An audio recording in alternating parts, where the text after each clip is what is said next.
Suo se met à courir, se retourne d'un coup, écrase quelques insectes et passe au niveau 94.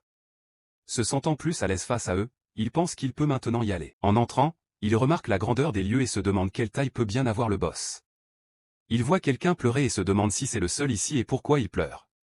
En pleurant, la créature fonce vers Suo. Ils échangent des coups. Suo esquive un bras et donne un coup de pied, mais Beru réplique avec une griffe.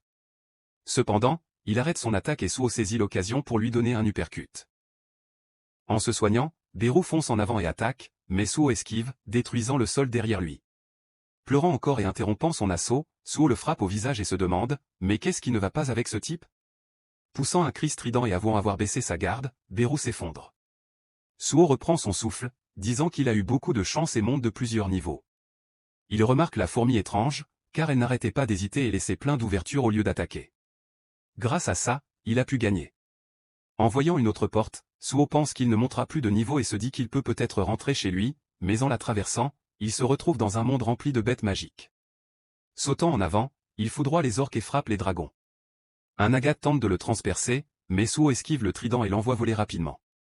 Puis un géant attaque, mais il bloque l'attaque, brisant sa lame, court le long de son bras et lui fait sauter la tête. Atterrissant façon super-héros, des orques montés sur des ours de glace foncent sur Suo, mais il bondit à leur niveau et les bête tous.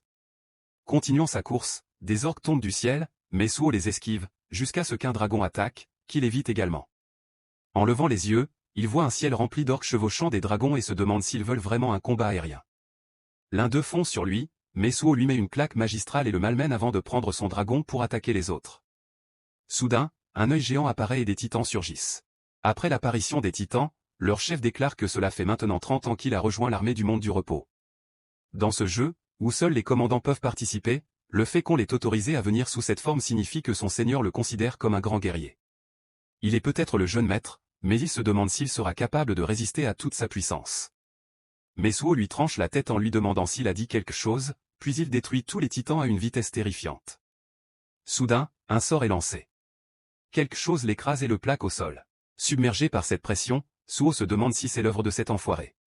En y repensant, le chevalier et la fourmi avaient tous de l'apparence du nombre. Ils doivent être les boss d'étage. Alors qu'il s'écrase au sol, Suo pense qu'il doit s'en débarrasser.